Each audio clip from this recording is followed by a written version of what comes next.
What happens if a woman is brought back to life by replacing her brain with a baby brain? There is no need to think too much about who raised this question.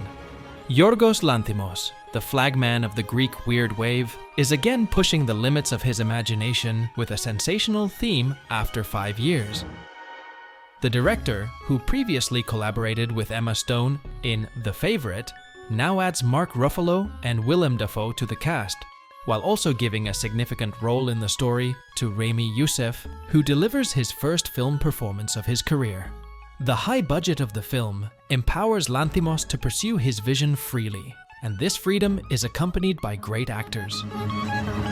Once again collaborating with Lanthimos from The Favourite, screenwriter Tony McNamara adapts the screenplay from Alistair Gray's 1992 novel, Poor Things.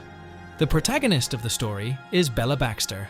The eccentric scientist Dr. Godwin discovers Bella's lifeless body by the riverside and attempts an unconventional method to revive her, and he eventually succeeds.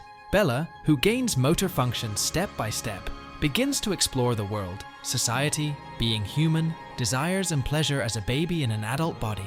And while she experiences those, the questions asked by the film are going on. Where did the rules of society come from? What happens if we don't comply with them? Why are there double standards? Why can't we say clearly what we think? Bella does not accept the typical answers to these questions and experiences being a woman in a patriarchal world while looking for her own truths. Emma Stone has integrated with this extraordinary role by making good use of the space opened up by Ruffalo and Dafoe, and shows her career performance, summarizing her reason for wanting to play the character of Bella as being able to show what it means to be a woman, to be free, to be afraid but to be brave. The actress is very close to winning her second Oscar despite having strong competitors. Also, from a technical point of view, Poor Things is one of the most striking works in recent years. We are faced with an incredible visual world in the film. Although we see places like Lisbon, Paris, and Athens in the film, neither cities as we know them nor the sky. Parallel universe with an absurd environment adorned with Victorian breezes. At this point, it is necessary to put emphasis onto the costume design. I knew that Yorgos didn't want this to look like a sci-fi or period film, says Holly Waddington, who heads the costume team. In other words, there is actually a timeless and spaceless story, and the costumes should serve this situation. It indeed happens this way. Of course, it is not easy to make music that can keep up with the tempo of such a strange movie.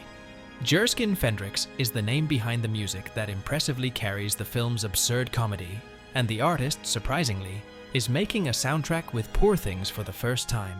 The worst thing that can happen to someone who has never made a soundtrack before is to start with a Lanthimos movie. However, the music is at such a level that if you are wondering what is coming for you in the movie, you can understand the situation just by listening to the music. The most technically exciting aspect of the film is the use of the fisheye lens. The Greek director reunited with The Favourite's cinematographer Robbie Ryan and reapplied to the fisheye lens trick they had tried before. He says they used the method to fully present the ambiance and heighten the strangeness of the scene. In addition, Lanthimos says, they avoided using VFX as much as possible to create the weirdness on set and built a large set surrounded by huge LED screens to ensure this. And of course, this surrealism, where all the pieces come together in a unique way, brings us closer to the sense of strangeness that Bella feels while exploring the world. Why do people not do this all the time? You may have seen that famous dance scene in the movie.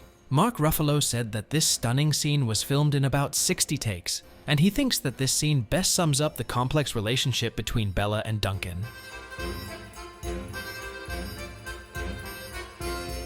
Poor Things keeps your attention with its captivating storyline.